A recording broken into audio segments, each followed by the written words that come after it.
Good morning and welcome back to the channel. So I'm just going to do a quick overview. I mean, guys, the world is in a state of collapse. I mean, there's nothing else to say, to be honest with you. It's not financial advice. I'm not a financial advisor. It's also not medical advice. I'm not a medical professional. Yeah, I mean, this is just, the world is in a state of collapse. And, you know, the health narratives are collapsing. They have collapsed. The situation happening in Canada is it's unreal. And if you look at what was happening in Australia yesterday, including New Zealand and now France, I mean, this is worldwide. This is a worldwide revolt against the politicians and the health officials. And in my personal opinion, the stage is set to pin everything on them and for them to be the ultimate scapegoats here. And because somebody has to take the fall, guys, everything is going to fall apart. Everything is already falling apart. And somebody's got to take the fall for this. And if you just go down the line, is it going to be the bankers? Well, probably not, right? Smart people will blame them because they know what's going on. But, you know, I mean, I don't think the bankers are going to take the heat for this one. They're not going to come out and give a press conference and say, yeah, guys, we kind of screwed this up. Our bad. This is going to be pinned on the insane policies that were implemented that politicians and health officials, in my opinion, were told to implement. And they had only one logical conclusion. You can't shut down the economy. You can't implement mandates. You can't, drive up inflation. You can't do all these things and expect for it not to lead to some type of meltdown. So it really depends on your worldview. If you view these politicians as being the people who are actually making decisions, then you'll view it differently than somebody that views them as people who are just doing what they are told. And if you view them as just people who are doing what they are told, then, okay, so where does that go? All right, so they're being told to do X, Y, and Z. X, Y, and Z is destroying everything. Okay, so who's going to take the fall for this once everything falls apart? And in my personal opinion, the stage is set to pull the rug out from under these individuals and to pin all of this on them. And they're already very compromised individuals anyways. That's why they're in the position that they are at this point in time in history. So it wouldn't take a whole lot to do that. And it takes all attention off of the big billionaires, the corporations, the banks, the technologists, and it aligns with all the other themes that we are seeing. We're seeing a decentralization movement across the board. So that very well, and I'm not saying that the federal governments all around the world are going to be just eliminated entirely. I think that they're going to have a very diminished role moving forward if they do continue to exist at all. And I think that we're going to start seeing more, governance at the state level or at the province level, if you're talking about Canada or whatever it may be. We're already seeing this. We're seeing states move away from what the federal authorities are saying. They're doing the opposite of what the federal authorities are saying. So that's leaving these, individuals on an island all by themselves. And now the press is slowly turning on them. And here's the point about the press.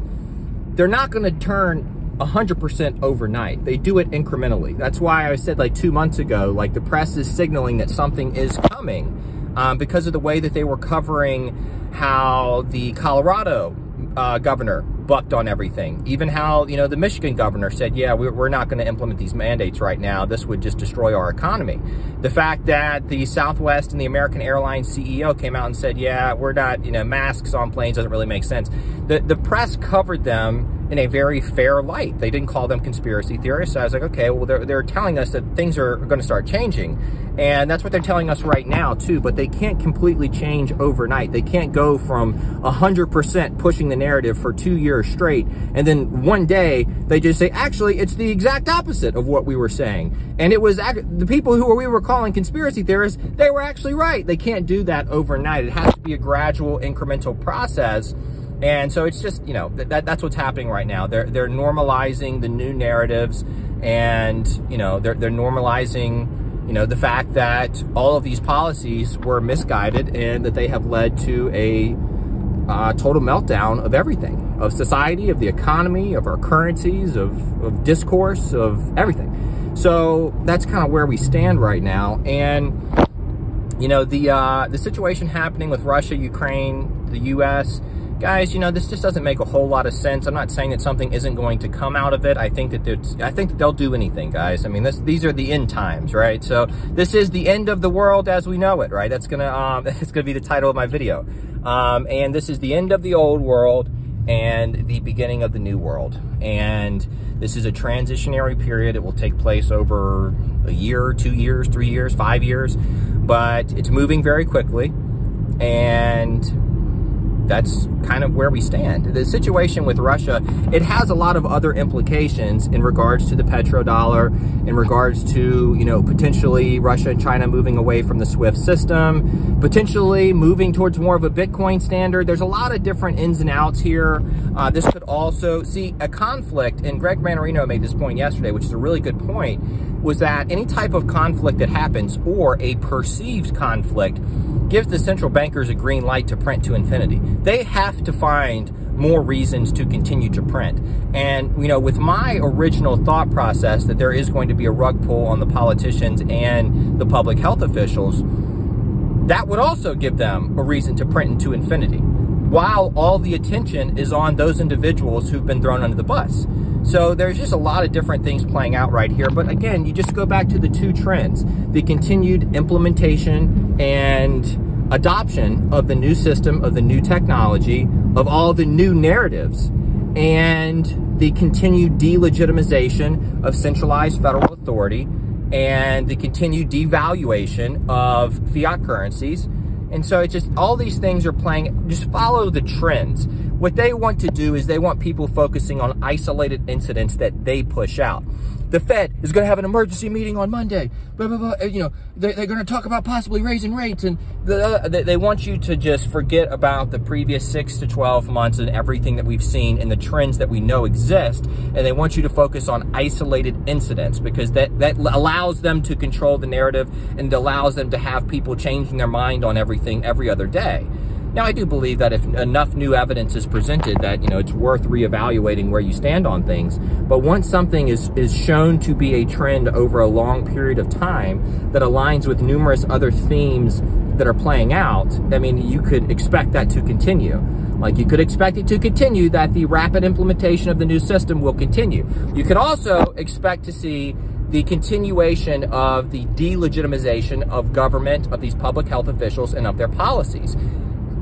And that's what we're going to see, in my opinion. So I don't know what's going to come out of all this, guys. I don't know what's going to be the match that lights this whole thing on fire. But I'm just sitting back and watching the show. And I don't think that authoritarianism was ever really supposed to be fully implemented. I think it was just designed to go ahead and to scrap the old system and get rid of it. That's what it looks like. And set the stage for the new system, right? Because in order to implement something like this, in order to implement this type of change, guys, and there's a lot of good that's going to come out of this big picture, in my personal opinion. We'll wait to see how it plays out. But the collateral damage that happens during the transitionary period, there's no avoiding it. Even if they wouldn't have done things like this, and even if they were to come out and tell everybody, hey guys, we're going to be scrapping a lot of, you know, the way we used to do things, and we're going to start doing things new in a different way. Even if they were to do that, I mean, there would still be tons of collateral damage. So there was no way to avoid the collateral damage that was going to come with a change this big to the global economy, currencies, governance, everything. There's just no way to avoid the collateral damage. And so that's what we're about to see. Well, that's what we're already seeing. And yeah, it's really where we're at. And expect to, you know, hear a lot of fake narratives, a lot of really dumb takes from a lot of really dumb people about what's going on right now. But, you know, this is, you know, we're on a collision course to collapse. And that's kind of where we stand. But all we can really do as individuals is to look at the situation and say, okay, these are the different things that are happening. And given this is what I think is going on. So this is what I think is coming over the next month, 6 months, 12 months, whatever it may be. And this is how I'm going to position myself given this information. And that's really all that you can do. But they want you to forget the fact that every single corporation, bank, and government is now implementing this new system. Completely forget about that, right? Forget about the fact that we have record high inflation. Forget about all these other things. And they want to just throw isolated events at you. The situation with Russia and Ukraine, blah, blah, blah, blah, blah. Any type of conflict that happens, I'm going to say it for the very last time, any type of conflict that happens, especially with Russia, is net positive for Bitcoin and crypto. 100% because it's net negative for the dollar. So not that I hope that it happens, I don't, but it's just the reality of the situation. But they want to throw isolated things at you to get you to forget about all the other trends and all the other things that we're seeing. So that way they can have people constantly changing their mind, having people on the defensive, having people afraid of this and that and the other. At the end of the day, the new system is already pretty far along in implementation. There's really no turning back at this point in time. And there's no salvaging the old system that they have rapidly destroyed over the last 2 years. So this is a perfect storm. The stage is set. And now it's just a matter of watching it all unfold. And that's my take. So that's really all I got, guys. I'm going to the gym, and I'll probably start posting a little bit more here as things are kind of getting pretty serious, you know. But you know, if you need to unplug, I kind of needed to unplug over the last week, and in general, moving on, I might need to as well. You know, it's so much insanity that it's like an overload of just insanity, and yeah, so it's kind of hard to have good perspective of what we're seeing if I'm constantly looking at it all day, every day.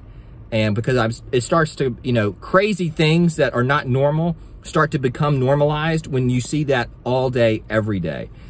So if you need to unplug, take some time away from, you know, the Matrix and watching all this insanity.